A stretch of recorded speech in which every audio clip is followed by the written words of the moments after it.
Gwalior operation सिंदूर को लेकर ग्वालियर शहर हाई अलर्ट पर है। सभी civil defence mock drill complete कर ली गई है। ग्वालियर जिला किसी भी अप्रिय स्थिति से निपटने के लिए पूरी तरह से तैयार है। दरअसल ग्वालियर शहर दुश्मन देश के लिए आंख की किरकिरी है, क्योंकि ग्वालियर में ही एयरफोर्स का महत्वपूर्ण स्टेशन है। लगभग 30 किलोमीटर दूरी पर बीएसएफ का बेस कैंप भी यहीं पर है।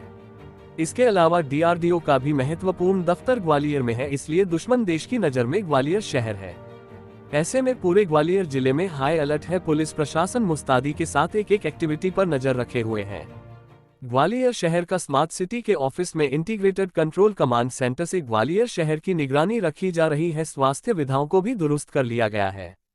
ग्वालियर की हाई राइज बिल्डिंग पर भी इमरजेंसी सिचुएशन से निपटने के भी पूरे इंतजाम रखे गए हैं। ग्वालियर एयरपोर्ट पर फिलहाल डोमेस्टिक फ्लाइट्स का संचालन रोका गया है।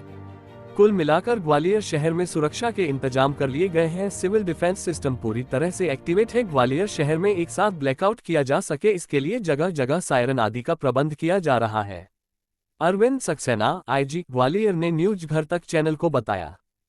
में 7 तारीख को जो मध्य प्रदेश शासन है उसके आदेश के अनुक्रम में हम लोगों ने विभिन्न प्रकार की जो मॉक ड्रिल करी गई थी, क्योंकि सिविल डिफेंस एडमिनिस्ट्रेशन की भी आवश्यक रहती है।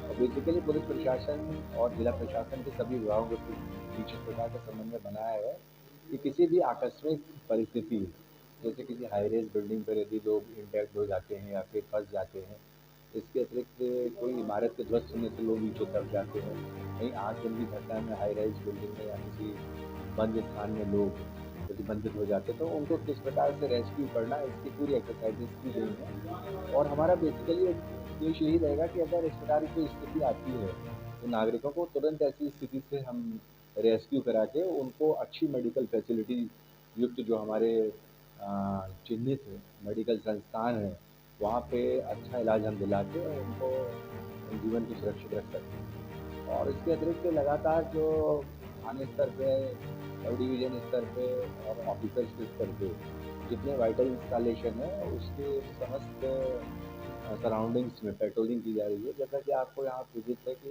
इंडियन एयरफोर्स का बेस भी है, मिलिट्री के भी संस्थान है, डीआरडी भी है, टेकनपुर की हमारी जो बीएसएफ की एकेडमी भी है। इसके अतिरिक्त हमारे भी कई सोशल और कल्चरल यहाँ के प्रमुख संस्थान है। तो सभी स्थानों पर जो है फिक्स पिकेटिंग के माध्यम से, पेट्रोलिंग के माध्यम से पूरी सर्विलेंस रखी जा रही है और हर प्रकार से नागरिकों को आश्वस्त किया गया कि वो पूर्णतः सुरक्षित हैं।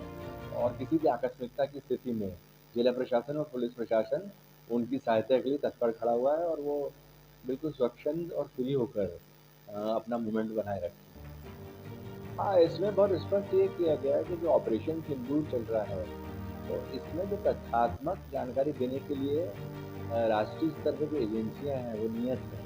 और इसमें किसी भी जानकारी को डिस्टॉर्टेड रूप में उसको विरूपण करके उसको ना प्रोपोगेट किया जाए या ना उसको प्रसारित किया जाए, जिससे कि कुछ लोगों के दिमाग में आशंका की स्थिति उत्पन्न हो। इसके लिए भी जो है जिला दंडाधिकारी के स्तर पर यहाँ पर 163 बीएनएसएस के तहत एक अधिसूचना जारी की गई है। और इसका उद्देश्य ये है कि इस उद्घोषणा के माध्यम से स्पष्ट किया गया है कि सभी का जो व्यवहार है ऐसे परिस्थितियों में जो है बहुत संतुलित रहना चाहिए। और हम अपने कर्तव्यों का निर्वहन इस प्रकार से करें कि जिम्मेदारी का परिचय दें और जो अधिकृत एजेंसियाँ हैं उनके द्वारा ही ऑपरेशन सिंदूर के विषय में जो सूचनाएं प्रसारित की जा रही हैं उनको ही इम्पोर्टेंट मानते हुए उनको ही ग्राह्य करें। अपनी रूप से किसी अपनी तरफ से किसी प्रकार से किसी डिस्टॉर्टेड फॉर्म में प्रसारित ना करें। ऐसी उद्घोषणा जो है 163 बीएनएसएस के तहत जिला दंडाधिकारी ने कल जारी की है।